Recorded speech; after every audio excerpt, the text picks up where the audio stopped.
apalagi itu sama istri.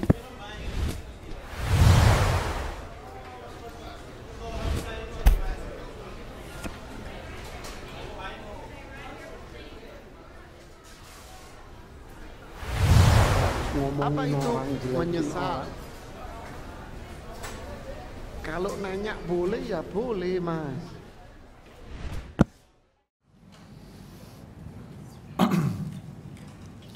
Bismillahirrahmanirrahim. Assalamualaikum warahmatullahi wabarakatuh. Alhamdulillah nahmaduhu wa nasta'inuhu wa nastaghfiruh.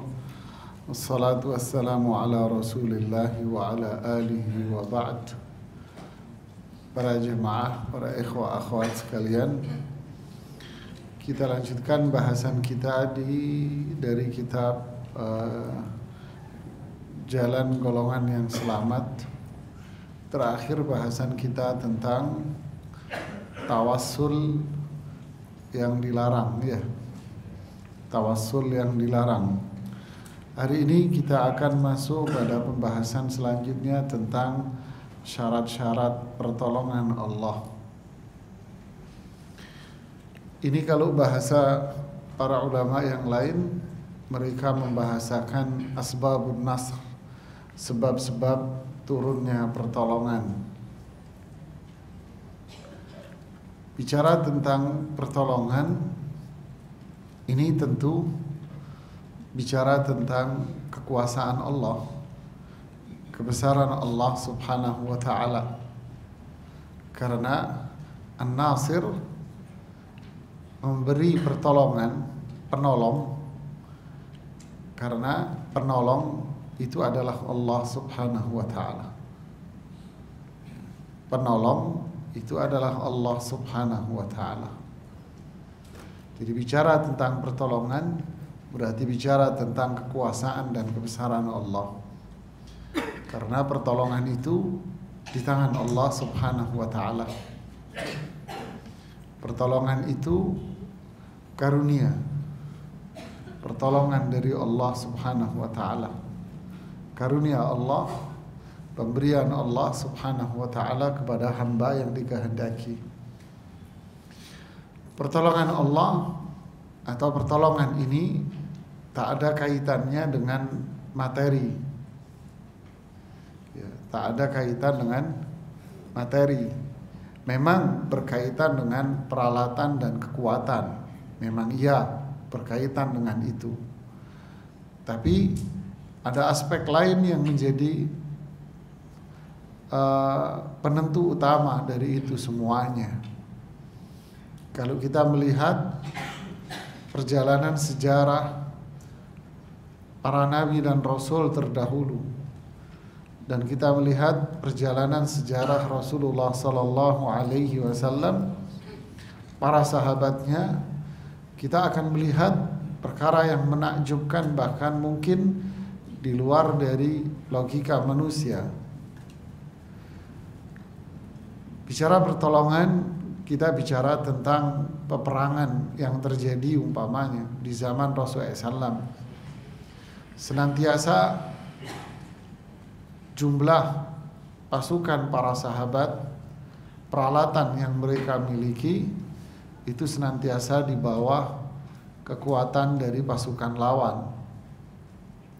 Jumlah mereka lebih sedikit, peralatan mereka tentu lebih sedikit, tapi pertolongan Allah senantiasa diberikan kepada para sahabat itu. Kita lihat sekarang pada waktu perang Badar, perang Uhud. Ketika terjadi perang Uhud, apa yang menjadi sebab para sahabat itu mengalami kekalahan? Mereka mundur dan diserang balik oleh pasukan musuh. Kenapa bisa terjadi demikian? Dan kenapa pada waktu perang Hunain tahun ke-8, pada awal putaran pertama pertempuran itu, kasusnya sama, para sahabat diserang mundur oleh pasukan lawan. Tapi pada posisi-posisi yang lain, para sahabat senantiasa mendapatkan kemenangan. Padahal jumlah juga selalu berada di bawah mereka, kekuatan di bawah mereka. Begitu pula para sahabat setelah Rasulullah SAW wafat. Dimulai dari Abu Bakar As-Siddiq ketika menaklukkan Persia, kemudian dilanjutkan dengan Romawi, dilanjutkan dengan pemerintahan Umar Ibnul Khattab yang menyebarkan Islam sampai kepada wilayah Afrika dan Asia Tengah. Banyak kemenangan yang mereka peroleh. Tentu ini adalah pertolongan dari Allah Subhanahu wa taala. Jadi para jemaah sekalian, pertolongan itu pasti datangnya dari Allah. Tidak ada sangkut paut dengan kekuatan fisik manusia. Ya, memang Allah menyuruh kita untuk menyiapkan kekuatan pada diri kita. Ya, menyiapkan skill dan kemampuan, ya. Tapi faktor utama yang paling besar adalah sisi yang lain. Pasukan Persia, apa yang kurang dari mereka dari sisi kekuatan? Pasukan Romawi, apa yang kurang dari mereka dari sisi kekuatan? Pasukan Romawi Bizantium yang menguasai sebagian wilayah Afrika, apa yang kurang dari mereka? Kemudian wilayah Afrika, apa yang kurang dari mereka? Mereka memiliki jumlah yang sangat fantastis sekali. Romawi memiliki jumlah yang fantastis. Pada perang Mu'tah, orang-orang Romawi mengerahkan 100.000 pasukan. Orang-orang Arab yang Nasrani yang membenci Islam juga mengerahkan 100.000 pasukan. Sehingga pasukan mereka bergabung jadi satu. Sehingga jumlah mereka totalnya adalah 200.000 jemaah. Sedangkan pasukan yang dikirim oleh Rasulullah SAW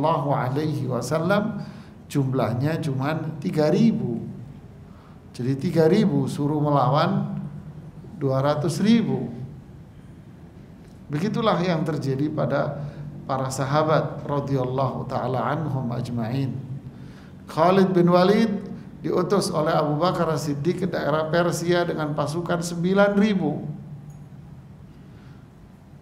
Begitu juga para sahabat terbagi menjadi 4 pasukan dikirim ke Romawi.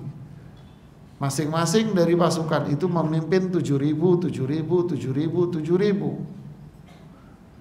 ke daerah Palestina, Damaskus, Halab, Hims. Mereka dikirim ke wilayah-wilayah itu dengan jumlah 7.000. Sedangkan Romawi dengan mudah mendatangkan pasukan 100.000 sampai 150.000. Ini jumlah yang mungkin kalau hitungan matematis tidak masuk akal, ya. Begitu pula ketika Amr bin As menaklukkan wilayah Mesir, wilayah Iskandaria, Sudan, Jazair, jumlah mereka juga 4.000, 6.000, 8.000 pasukannya. Jumlah yang sedikit dibanding dengan Romawi Bizantium. Tambahan pun yang dikirim oleh Umar bin Khattab 4.000, sedangkan mereka mampu mendatangkan sampai 100.000. Jadi pertolongan itu bukan dalam jumlah pasukan yang banyak, bukan peralatan yang luar biasa, tapi pertolongan itu datangnya dari Allah Subhanahu wa taala. Satu prinsip yang harus kita fahami ketika Allah berfirman dalam surat Al-Baqarah pada ayat 214, Am hasibtum an tadkhulul jannah. Lihat awal dari ayat ini para jemaah. Am hasibtum an tadkhulul jannah. Apakah kalian itu mengira kalian bisa masuk surga dengan penuh kemudahan? Walamma ya'tikum mathalul ladina khalau min qablikum. Cobalah lihat orang-orang sebelum kalian. Masathumul ba'sa wa dharra, mereka ditimpa ba'sa, keburukan-keburukan, musibah-musibah yang berat, kesusahan-kesusahan. Mereka ditimpa ini semuanya. Wazulzilu, dan pasukan-pasukan musuh pun mendapatkan kesulitan-kesulitan, ketakutan-ketakutan pada diri mereka. Hatta yaqula ar-rasulu walladzina amanu ma'ahu. Rasul, utusan Allah dan orang-orang yang beriman bersama Rasul ini mengatakan, mata nasrullah. Mereka berdoa, kapan pertolongan Allah itu tiba.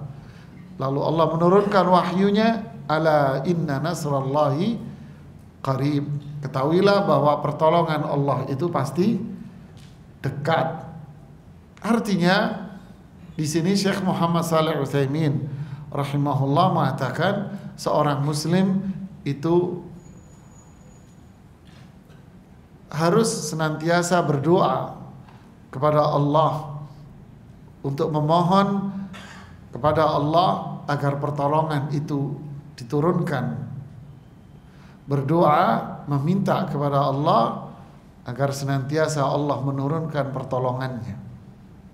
Sebagaimana para nabi, sebagaimana orang-orang beriman dari zaman dahulu senantiasa berdoa kepada Allah, meminta pertolongan dari Allah Subhanahu wa taala. Kemudian ini adalah menunjukkan kekuasaan Allah. Allah mengatakan pertolongan Allah itu dekat. Dekat memang. Segala sesuatu yang akan tiba itu pasti dekat jamaah. Walaupun masih 100 tahun, 1000 tahun lagi. Tapi tetap sesuatu yang akan datang itu pasti dekat. Kullu atin qarib. Semua yang akan datang itu dekat. Dulu kita masih kecil-kecil, kita mengatakan, kapan aku gede? Aku nggak gede-gede gitu ya. Dulu masih kecil kita segitu ya. Sekarang pada ubanan semuanya. Perasaan ya kan, dulu terasa kapan aku gede? Begitulah. Kullu atin qarib. Segala sesuatu yang akan datang itu pasti dekat. Wa kullu madin ba'id. Semua yang sudah berlalu itu pasti jauh, walaupun sedetik yang lalu. Makanya Allah mengatakan dekat. Pertolongan Allah itu dekat. Itu yang harus kita yakini, ya. Makanya pertolongan itu berarti ada jeda waktu. Kapan? Isi yakini aja itu dekat. Berarti kan ada fatrah, ada jeda waktu. Pasti akan tiba. Nah, inilah yang mengharuskan kita untuk menempuh dan melakukan sebab-sebab. Sebab-sebab akan turunnya pertolongan Allah Subhanahu wa ta'ala. Nah, di buku ini dibahas oleh penulis rahimahullahu ta'ala. Beliau mengatakan orang yang membaca sirah nabawiyah, seseorang yang membaca sirah nabawiyah. Jadi istilah as-sirah itu perjalanan. An-nabawiyah yang dimaksud dengan nabawiyah adalah an-nabi, yaitu Rasulullah sallallahu alaihi wasallam. Jadi perjalanan hidup Rasulullah sallallahu alaihi wasallam, jihad-jihad beliau, dakwah-dakwah beliau, maka akan melihat beberapa periode berikut.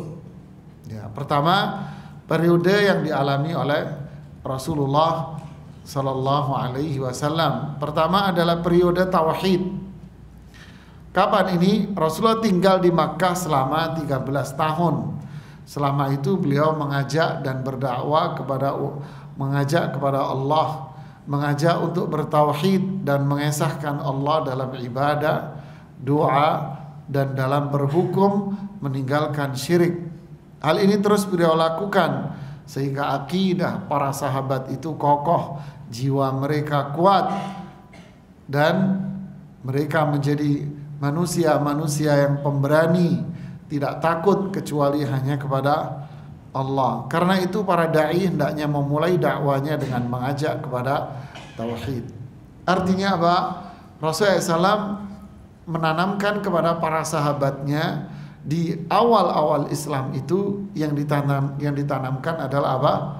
Tauhid. Tak tanggung-tanggung. periode Rasulullah SAW tinggal di Makkah itu 13 tahun. Ya, kita tahu Rasulullah SAW itu mengalami 2 masa kehidupan. Masa pertama adalah masa Makki, yaitu di Makkah sebelum hijrah. Dan masa yang kedua adalah masa setelah hijrah. Jadi sebelum hijrah dan setelah hijrah. Masa sebelum hijrah Rasulullah SAW menjadikan Makkah itu sebagai tempat tinggalnya. Setelah hijrah Rasulullah SAW menjadikan Madinah sebagai tempatnya. Nah, ketika Rasulullah SAW di Makkah sebelum hijrah, berapa lama beliau tinggal di situ? 13 tahun Rasulullah SAW tinggal di Makkah. Adapun setelah hijrah di Madinah 10 tahun beliau tinggal di sana sampai beliau wafat sallallahu alaihi wasallam. Tentu keberadaan Rasulullah SAW di Makkah lebih lama daripada keberadaan Rasulullah sallallahu alaihi wasallam dibanding dengan di Madinah.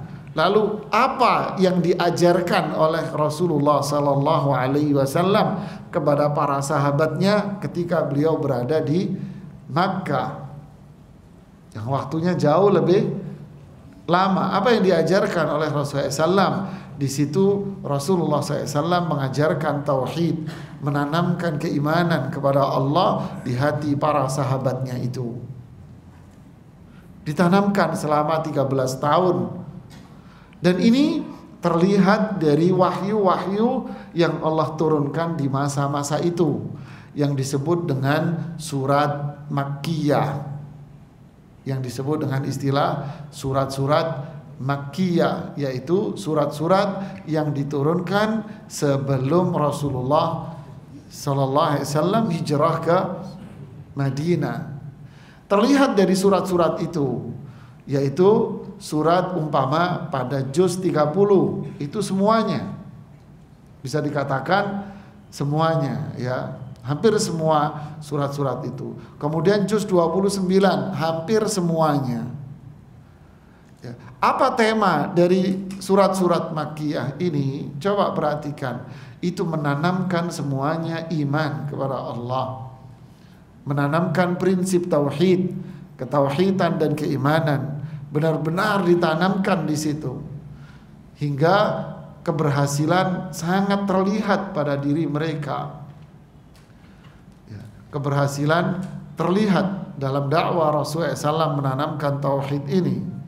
Mereka disiksa, diintimidasi, bahkan sampai dibunuh sebagian dari mereka, tetap mereka bertahan mempertahankan keimanan mereka kepada Allah Subhanahu wa taala. Hingga mereka harus meninggalkan perkampungan mereka, nenek moyang mereka, harta mereka, mereka rela melakukan itu. Mereka rela melakukan itu semuanya. Hijrah Habasyah yang pertama, kemudian hijrah Habasyah yang kedua, mereka rela melakukannya. Sampai pun mereka terakhir harus meninggalkan perkampungan, meninggalkan harta benda mereka, meninggalkan tempat tinggal dan kekayaan mereka, mereka pun lakukan. Mereka hijrah ke Madinah.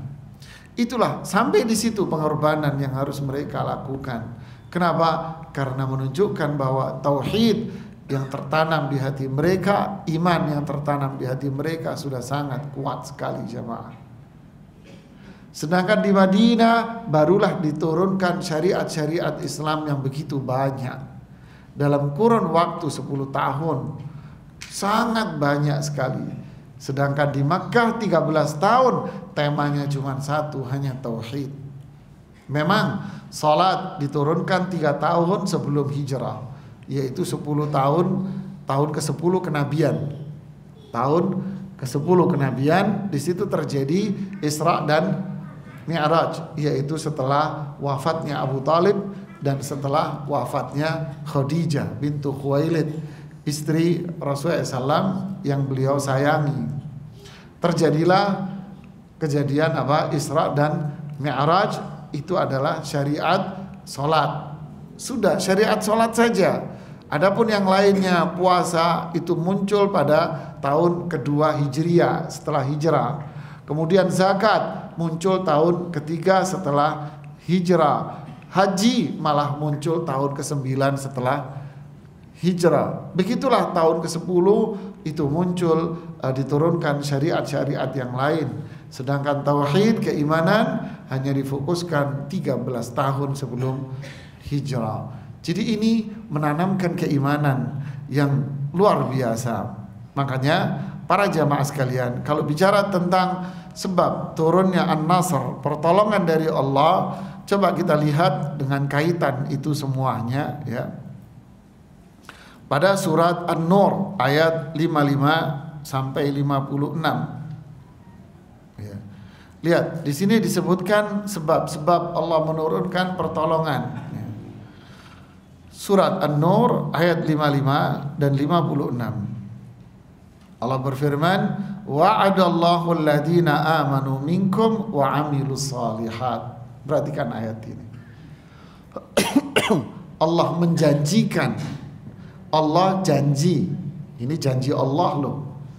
Allah janji kepada siapa? Alladzina amanu minkum. Janji kepada orang-orang yang beriman dan beramal saleh. Lihat, janji kepada orang yang beriman dan beramal saleh. Apa itu? La yastakhlifannahum fil ardi. Ini ada penekanan kalimat. Ada huruf lam, ada huruf nun yang bertasydid. La yastakhli, kemudian ada nun. La yastakhlifanna. Ini double penekanannya. Ada lam di depan, kemudian ada nun di akhirnya.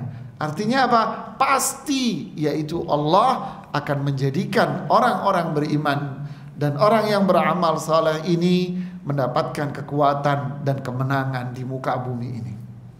Agama yaitu Islam ini akan kokoh, kuat dan jaya. Dunia mereka dari sisi keduniaan Allah akan berikan kemakmuran pada dunia mereka. Islam akan jaya dan kuat. Dari sisi dunia mereka akan diberikan kemakmuran oleh Allah Subhanahu wa taala. Kama stakhlafal ladina min qablihim, sebagaimana orang-orang dahulu diberikan kekuatan pada agama mereka dan diberikan kemakmuran dari sisi dunianya. Wala yumakkinanna lahum dinahumul ladzi irtadha lahum. Agamanya akan diberikan kekokohan dan kekuatan yang telah Allah ridhai. Lihat, wala yubaddilannahum min ba'di khaufihim amna. Rasa takut akan diganti oleh Allah dengan rasa aman, tenang. Ini kemenangan ini. Agamanya kokoh, dunianya makmur, ketentraman mereka peroleh, keamanan ada, kedamaian ada pada diri mereka. Apa bentuk iman itu? Ya'budunani wala ya'budunani la yusyrikuna bi syai'a. Siapa mereka orang-orang beriman yang mendapatkan kemenangan ini? Orang yang beribadah hanya kepadaku dan tidak berbuat syirik kepada selainku. Lihat, tauhid. Mereka yang beribadah hanya kepadaku dan menjauhkan diri dari berbagai macam bentuk syirik. Wa man kafara ba'da dzalik, siapa yang kufur setelah itu, faulaika humul fasiqun, inilah orang-orang yang fasik. Lihat. Sekarang terlihat kenapa tauhid dulu yang ditanamkan oleh Rasulullah SAW 13 tahun nggak tanggung-tanggung Rasulullah SAW menanamkan. Kenapa? Karena ini muqawwimatun nasr. Inilah sebab datangnya pertolongan karunia dari Allah. Paham sampai sini Pak Abu? Ini masalahnya. Terlihat tidak pertolongan itu? Terlihat. Apa terlihat? Dari sejak di Makkah sudah terlihat. Mereka dimusuhi oleh orang-orang Quraisy yang notabene mereka adalah sang penguasa kota Makkah. yang notabene adalah orang-orang yang punya keturunan yang tinggi, darah biru, dan mereka adalah orang-orang yang memiliki kekuatan finansial yang begitu luar biasa dan memiliki sekutu-sekutu yang begitu banyak di sekitar mereka, suku-suku itu. Tapi keturunan yang tinggi, harta yang banyak, persekutuan yang begitu luas tak bisa menghentikan dakwah Rasulullah sallallahu alaihi wasallam. Lihat, setiap hari justru semakin hari semakin apa? Banyak yang masuk Islam, yang beriman kepada Allah dan Rasulnya.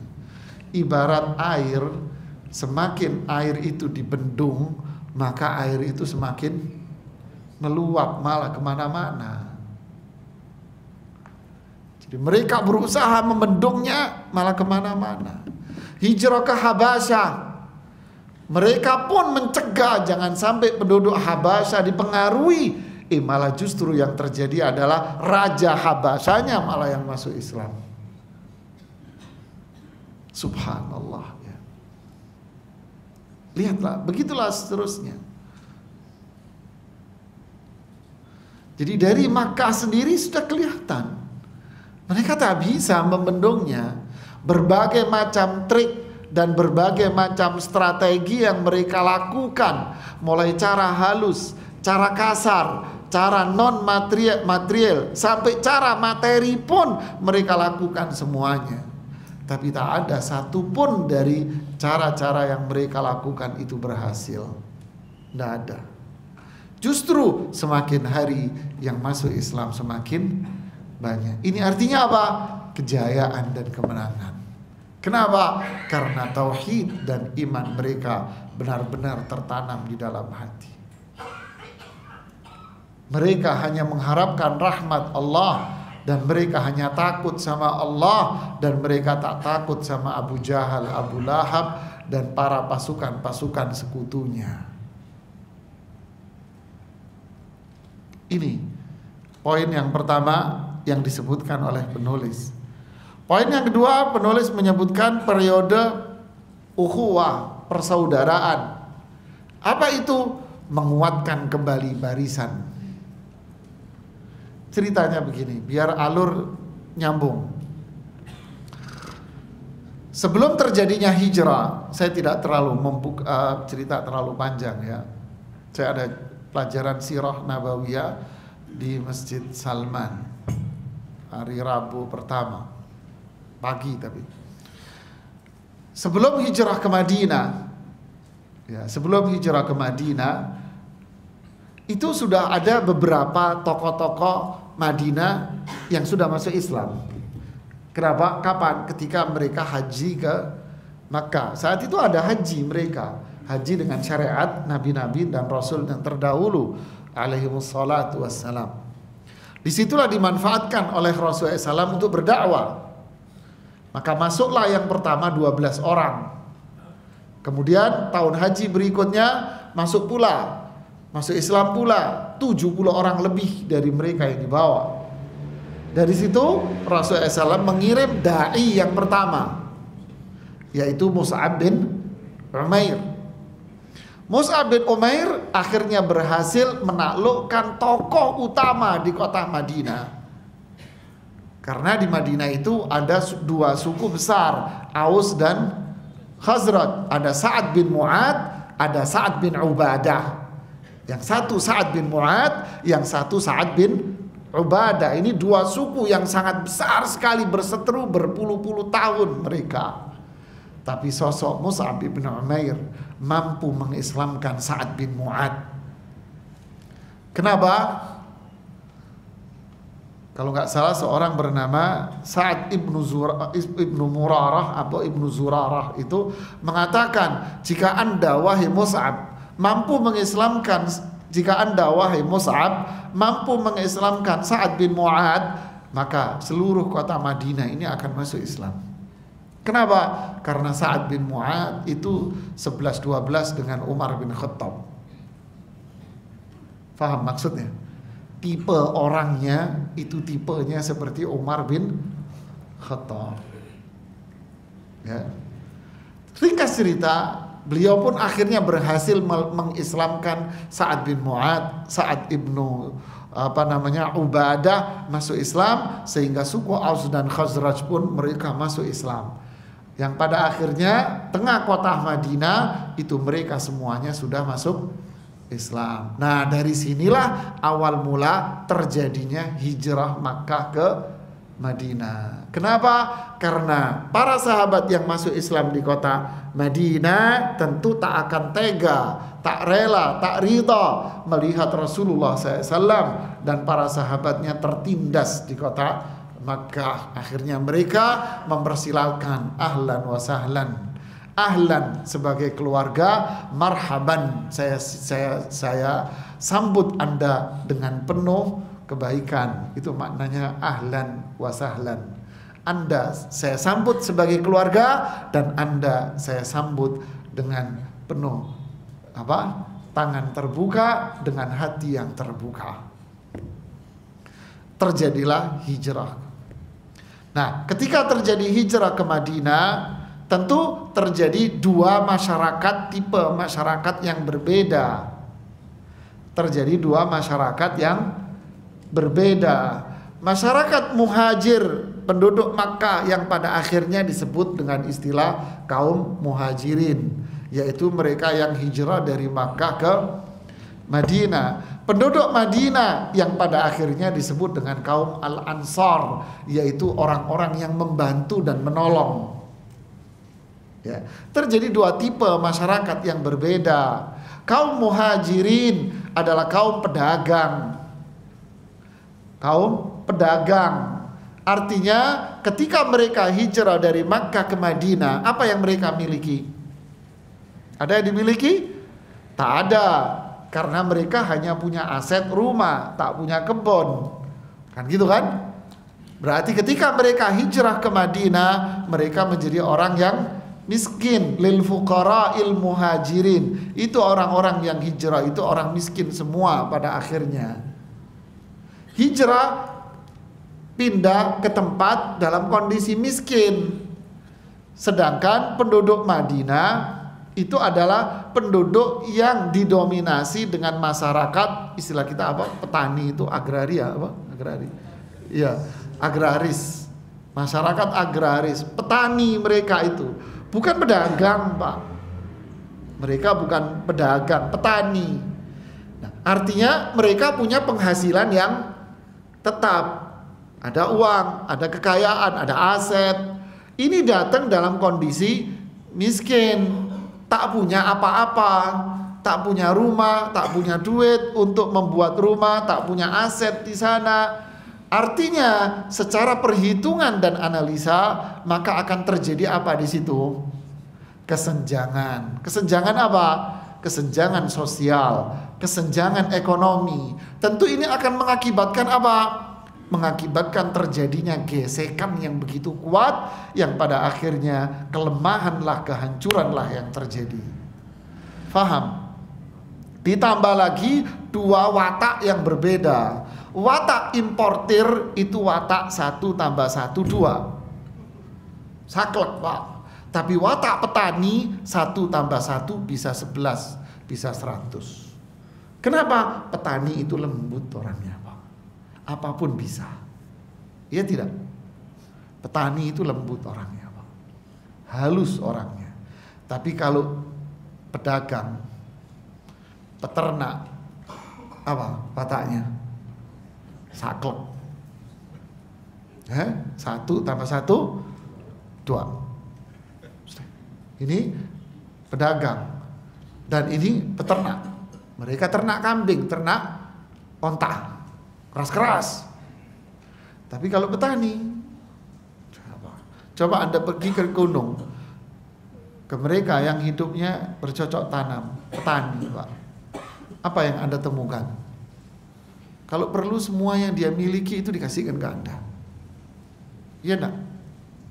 Nggak pernah ke desa sih, ya repot ini. Di kampung, di kota aja. Coba pergi ke desa sana, ke orang-orang gunung sana. Ketika Anda bertamu ke sana, Anda akan dimasakin apapun yang dia punya disembelih, walaupun dia sendiri makan nasi putih sama garam. Ini ringkas cerita perbedaan apa? Tipe. Nah, di sini kan berbahaya, Pak. Ya, sisi mental, sisi ekonomi, sisi sosial akan terjadi sebuah gesekan. Sedangkan mereka adalah umat Rasulullah SAW yang satu. Semuanya. Apa yang terjadi setelah Rasulullah SAW hijrah? Inilah yang disebut dengan masa persaudaraan.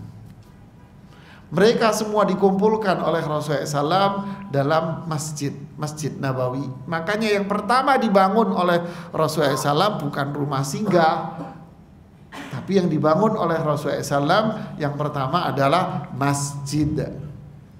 Setelah masjid itu berdiri, mereka dipersatukan, dikumpulkan di masjid. Artinya apa? Mereka dijadikan saudara. Kamu saudaraan sama ini, kamu saudaraan sama ini. Saudara jadi saudara, karena syariat yang berkaitan dengan nasab dan sebagainya belum turun. Belum. Ya, syariat yang berkaitan dengan waris mewarisi belum turun. Berkaitan dengan mahram belum turun. Jadi ini awal mula Rasulullah mempersaudarakan mereka, menjadikan mereka seperti kakak adik, dijadikan saudara kuat. Nah, dari situlah apa itu yang terjadi, malah apa? Kekuatan. Mereka 2 in 1, Pak. Dua suku tapi menjadi satu. Itulah kekuatannya. Penulis mengatakan Rasulullah SAW berhijrah dari Makkah ke Madinah untuk membangun sebuah masyarakat muslim yang tegak berdasarkan saling cinta dan kasih sayang. Tuh, Pak. Ya kan? Hal yang pertama beliau lakukan adalah membangun masjid. Beliau pertama datang itu menginjak daerah Quba. Lalu dibangunlah Masjid Quba. Disebut Masjid Quba karena wilayahnya namanya wilayah Quba, yaitu wilayah perkebunan kurma. Makanya Bapak Ibu kalau ke sana masih terlihat kanan kiri kebun kurma kan gitu. Perkebunan kurma Quba. Selesai membangun Masjid Quba, beliau berjalan. Kemudian melewati suku Bani Amr yang mereka sudah punya tempat sholat. Lalu beliau sholat Jumat karena di situ hari itu hari Jumat dan waktu sholat Jumat, akhirnya beliau sholat Jumat di situ. Akhirnya tempat di mana Rasulullah SAW melakukan sholat Jumat, dibangunlah masjid yang disebut Masjid Jum'ah. Lalu Rasulullah SAW melanjutkan perjalanan sampai ke pusat kota Madinah, lalu dibangunlah masjid yang disebut dengan Masjid Nabawi. Nah, di situ yang pertama kali yang dibangun oleh Rasulullah SAW adalah masjid-masjid ini, tempat berkumpul umat Islam dalam beribadah kepada Allah. Ngumpul. Bahkan setelah Rasulullah SAW wafat, kemudian Abu Bakar As-Siddiq mengirim pasukan Usamah bin Zaid dengan sahabat-sahabat yang senior. Kemudian setelah itu muncul gelombang murtad di sekitar kota Madinah dan Makkah. Gelombang murtad muncul. Kemudian mereka, orang-orang yang murtad ini, utusannya datang ke Madinah. Untuk apa? Untuk melihat kondisi kota Madinah. Lalu mereka pulang memberitahukan kepada kelompoknya, orang-orang murtad ini, bahwa kota Madinah kosong, gak ada orang. Yang tersisa hanya sebagian gelintir orang saja. Artinya apa? Kota Madinah dengan mudah kita lumpuhkan, kita kuasai, yaitu dikuasai oleh orang-orang murtad. Abu Bakar membaca kondisi itu. Ini orang-orang murtad akan datang dengan pasukan menyerang kota Madinah. Sedangkan kita, jumlah kita sedikit karena banyak para sahabat yang ikut serta dalam pasukan Usamah bin Zaid. Lalu apa yang terjadi? Abu Bakar As-Siddiq membentuk pasukan khusus. Di mana? Di dalam Masjid Nabawi. Apa pasukan khusus ini kerjanya? Jaga Masjid Nabawi. Lalu Abu Bakar As-Siddiq lalu mengatakan kepada para sahabat laki-laki yang ada, semua laki-laki yang ada tidak boleh meninggalkan masjid.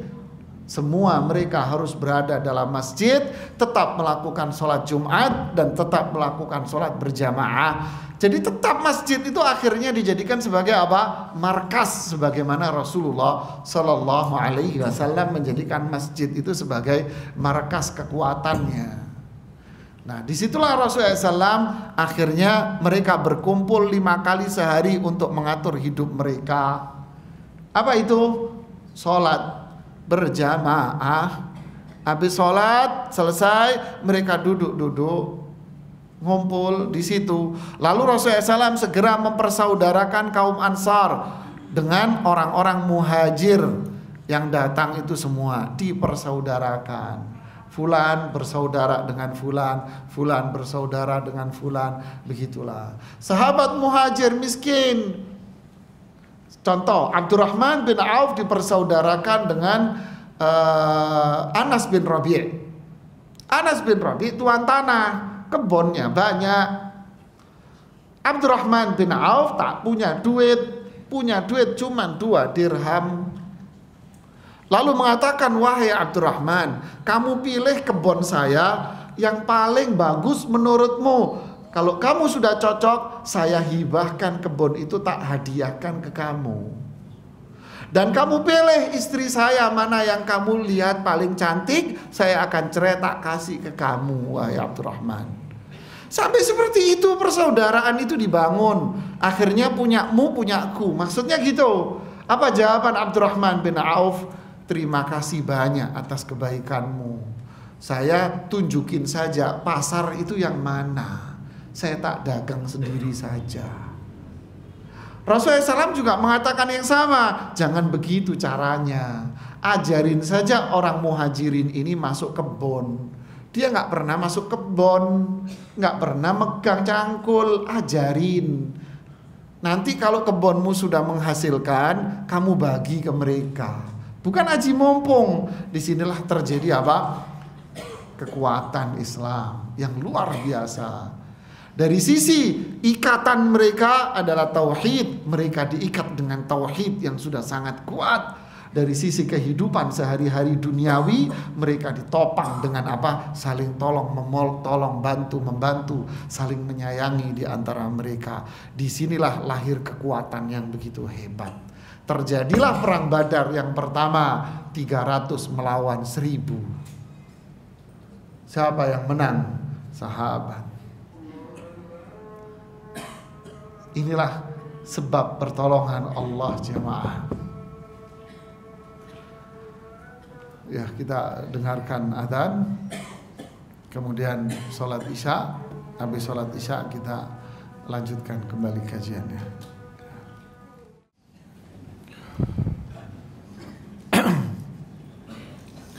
Bismillahirrahmanirrahim. Alhamdulillah, salatu wassalamu ala rasulillahi wa ba'd. Para jemaah sekalian, tadi kita sebutkan tahapan pertama, yaitu tauhid, menanamkan tauhid, keimanan kepada Allah. Kemudian sisi yang kedua adalah persaudaraan sesama muslim. Persaudaraan yang dibangun di atas prinsip apa? Iman dan tauhid. Inilah ukhuwah Islamiyah. Ukhuwah di atas apa? Tauhid, iman kepada Allah. Apa yang dimaksud tauhid, iman kepada Allah?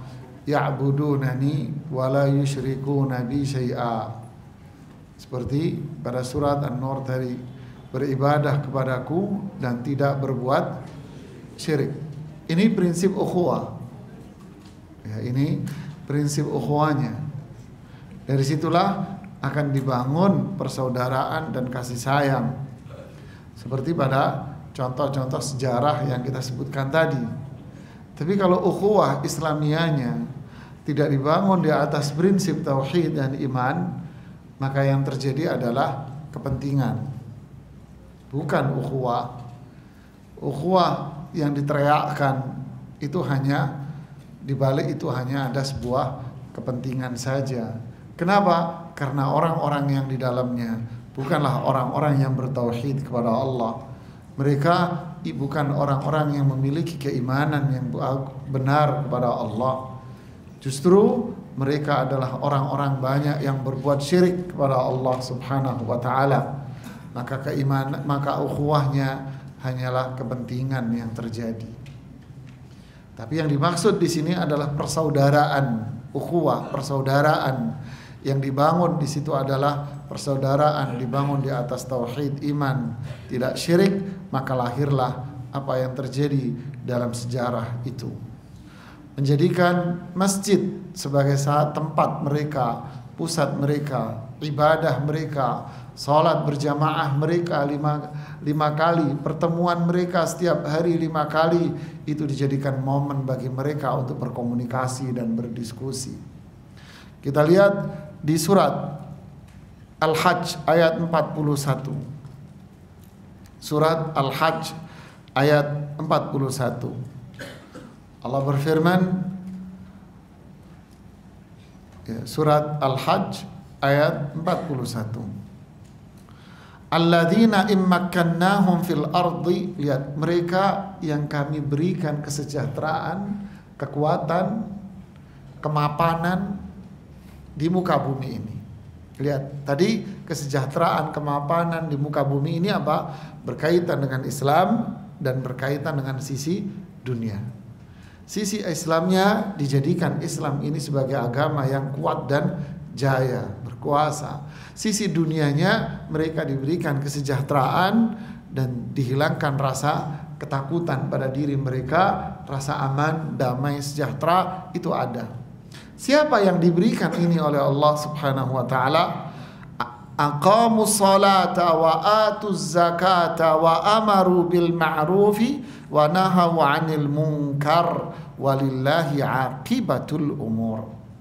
Yaitu mereka yang mendirikan salat, membayar zakat, melakukan amar ma'ruf dan melakukan nahi mungkar, mencegah kemungkaran.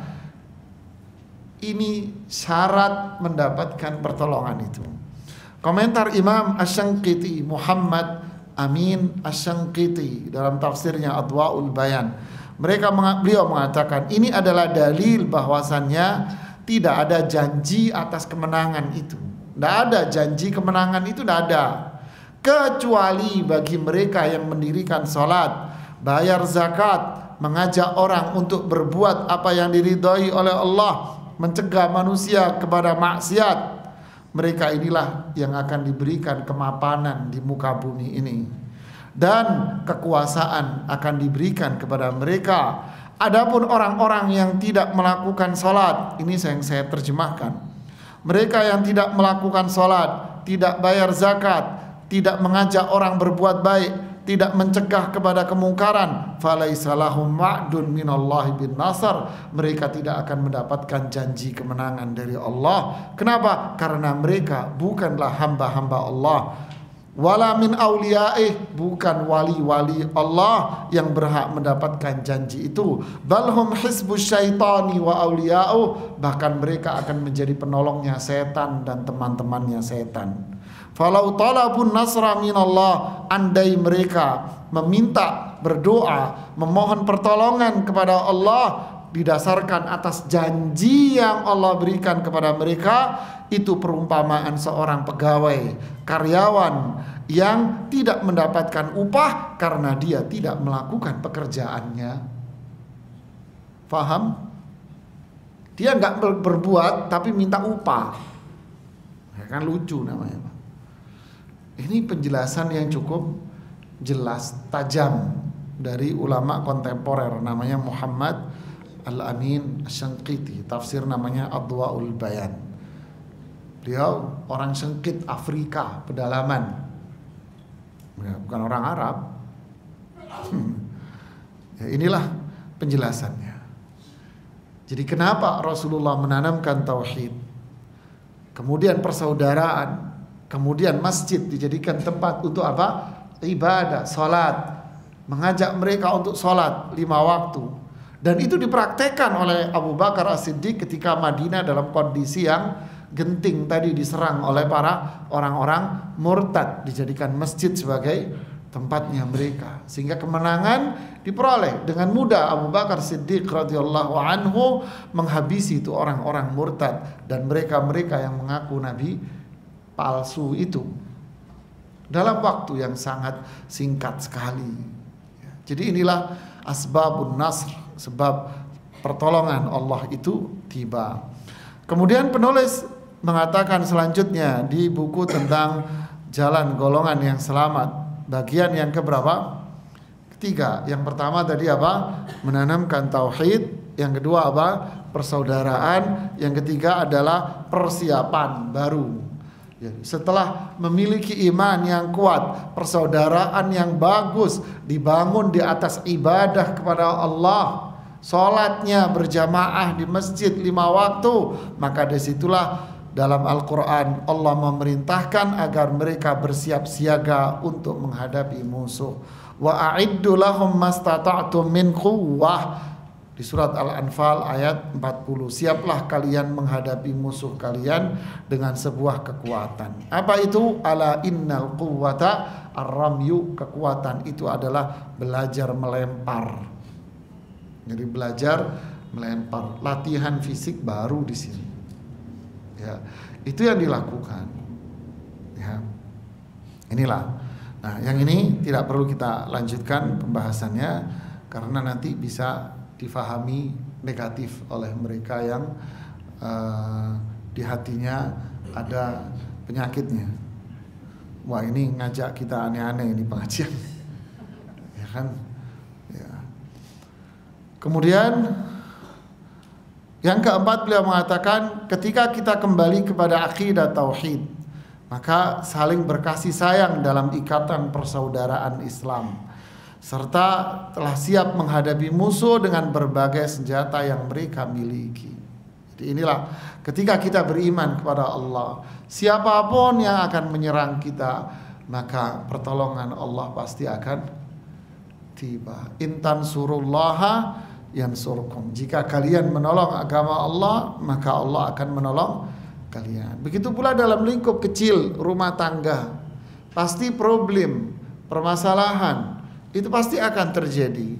Tapi kapan pertolongan Allah itu akan tiba di dalam rumah tangga kita? Apa? Keimanan rumah tangga itu terjaga. Mereka dijaga oleh Allah dari berbagai macam keburukan, maksiat.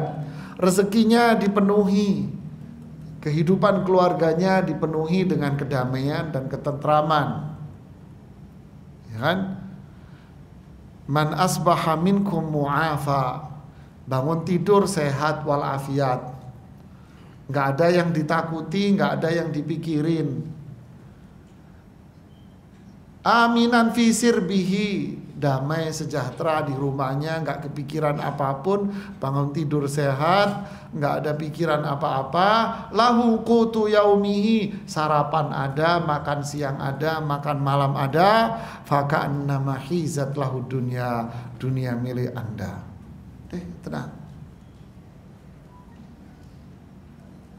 Kapan itu bisa diperoleh? Sakinah, ketenangan, kedamaian, tentram, bisa ibadah dengan baik. Kapan? Ya kalau kita bertauhid kepada Allah. Kalau kita ibadah, maka Allah pun akan tolong kita.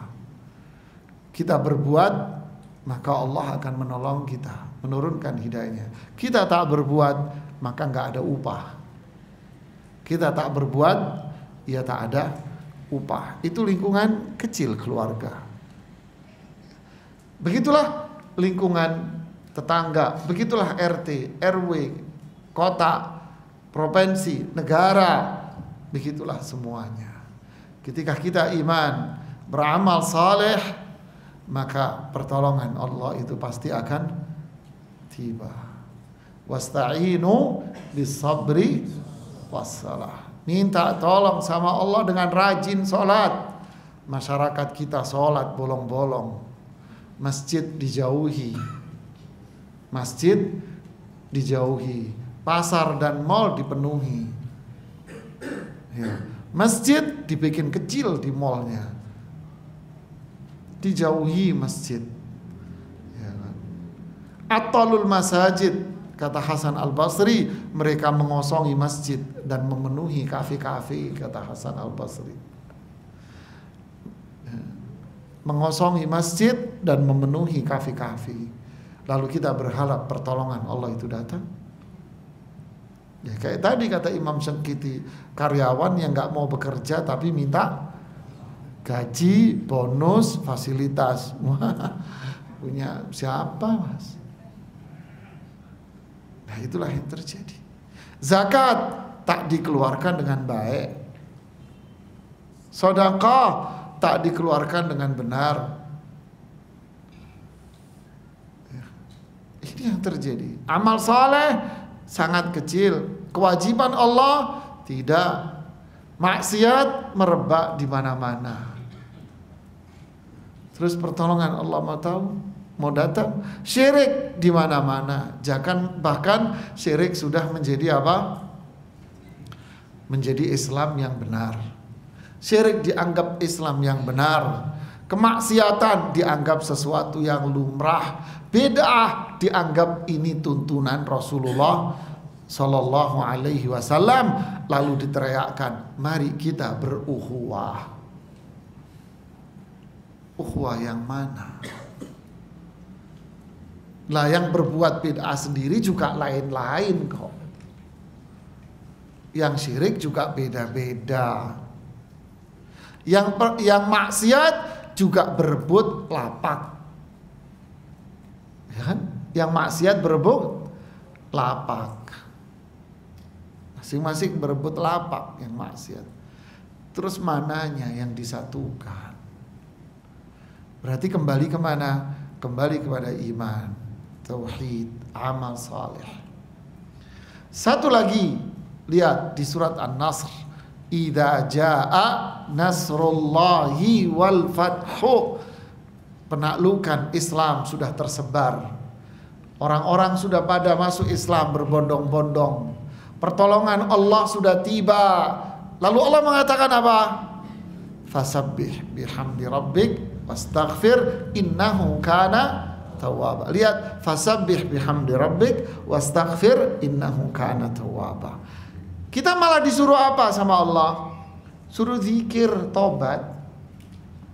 Zikir, kamu yang rajin zikir dengan zikir subhanallah wa bihamdi subhanallahil azim. Istighfar kamu, astaghfirullah, astaghfirullah. Tobat, ayo tobat. Kalau kita melakukan ini berarti fathullah wan nasar itu akan selalu diturunkan oleh Allah. Sudahkah kita bertaubat dan rajin berzikir? Jawabannya iya, yaitu mainan medsos. Zikirnya lali. Bahasa Surabayanya lali, Bang. Yang lebih ingat apa? Yaitulah kesalahan saya dan kita semuanya. Mulut kita sudah mulai lupa dengan zikir, mulut kita sudah mulai lupa dengan istighfar, lupa dengan taubat. Kita merasa diri kita sudah mulai nyaman dengan apa yang ada pada sekarang ini. Inilah syarat-syarat taubat. Syarat-syarat pertolongan kepada pertolongan Allah. Sebab-sebab pertolongan Allah itu akan turun. Ya, ini yang bisa saya sampaikan. Kenapa kita percepat habis maghrib kajiannya, biar gak terlalu kemalaman. Ya. Silakan kalau ada yang mau nanya. Kalau nggak ada yang mau nanya, alhamdulillah.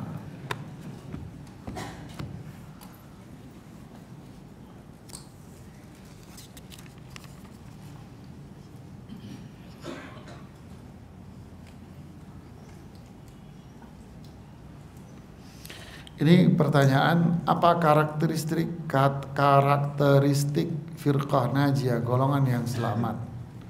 Ya ini kajian kita ini, kamu dengerin lagi kajiannya dari awal. Ya, tapi dari kajian hari ini sudah kebaca. Berarti apa ciri-cirinya kelompok yang mendapatkan pertolongan dari Allah? Apa? Menanamkan tauhid, tidak berbuat syirik. Dari sisi amalan, dia melakukan amalan saleh yang dianjurkan oleh Allah dan Rasulnya. Yang keempat, dari sisi kemanusiaan apa?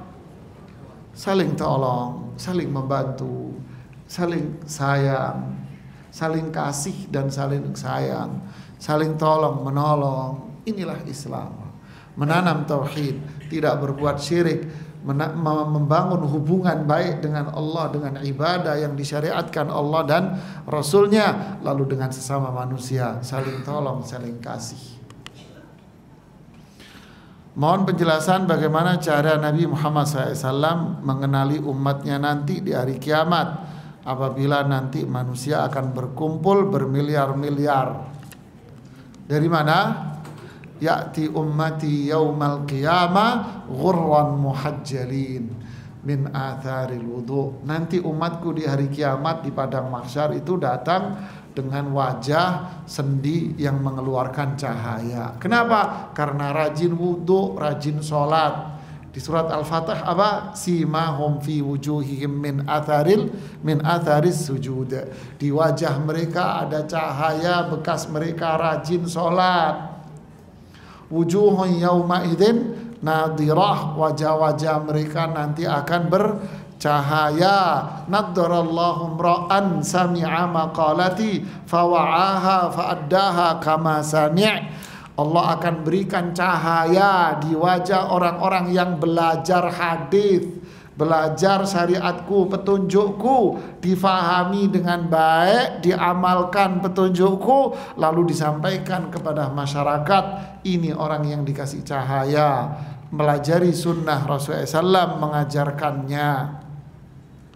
Ya, ini adalah wajah orang-orang yang bercahaya. Wujuhu ahli sunnah, wajah orang-orang yang mengamalkan sunnah. Ini yang bakal dikenali oleh Rasulullah SAW. Apa arti dari ungkapan dalam hadis bukan termasuk golonganku? Ya berarti bukan dari umatnya Rasulullah SAW. Berarti di mahsyar dikasih syafaat tidak? Apakah Rasulullah bakal kenal sama mereka? Tidak, nggak kenal Nabi karena nggak ada cahayanya. Apakah boleh menggunakan dalil-dalil keutamaan menuntut ilmu untuk ilmu-ilmu dunia? Terlebih lagi anak kuliah di bidang pendidikan. Tidak.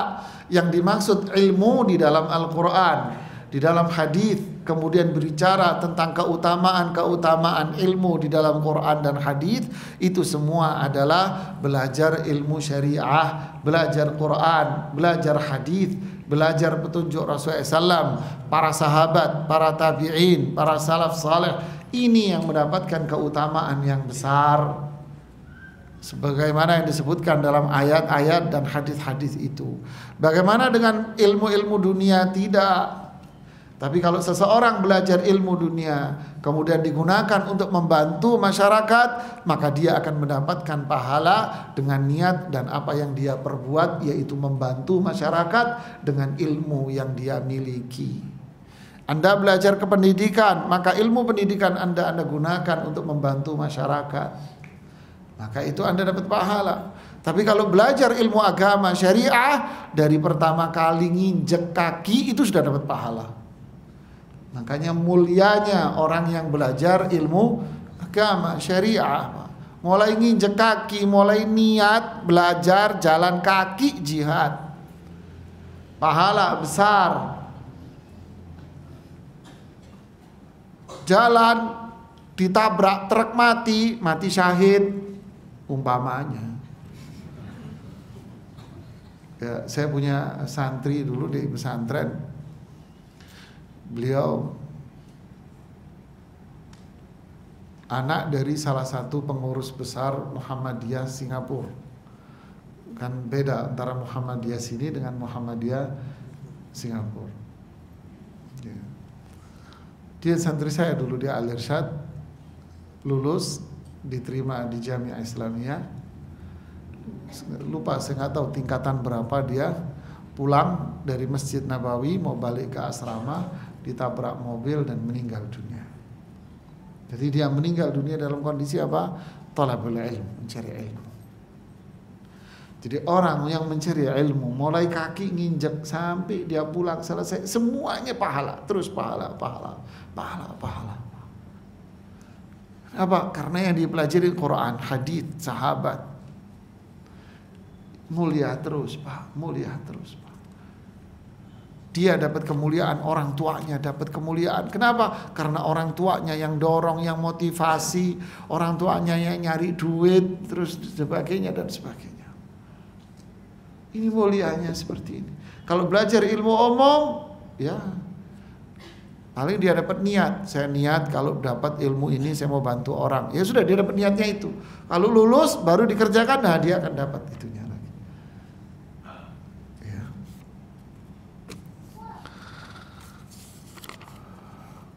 Apa yang dimaksud dengan hadis apabila sudah terdengar adzan dan tidak datangi masjid untuk sholat berjamaah maka tidak ada sholat baginya. Maka jika dia sholat ditunda padahal kurang atau bagaimana Ustadz? Justru ini dijadikan dalil oleh para ulama yang mengatakan sholat berjamaah itu wajib.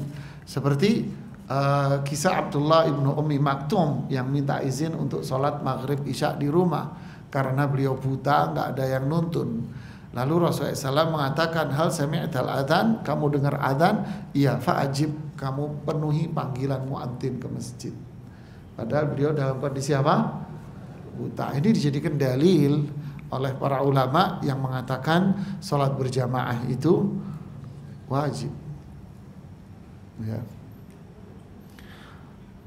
Apakah boleh sholat witir dilakukan 2 kali? Yang pertama sholat witir sebelum tidur, sholat witir setelah tahajud. Tidak boleh.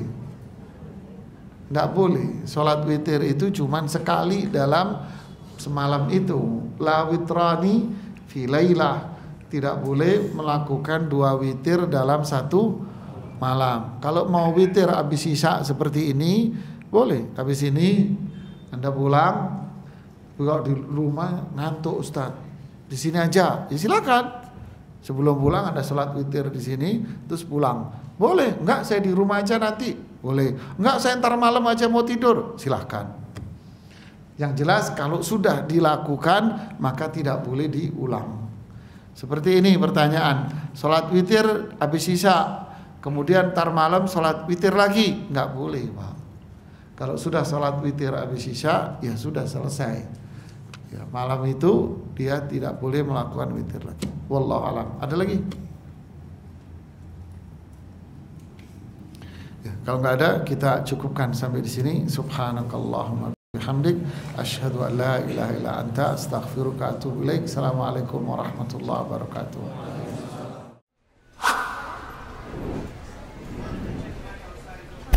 Apalagi itu sama istri.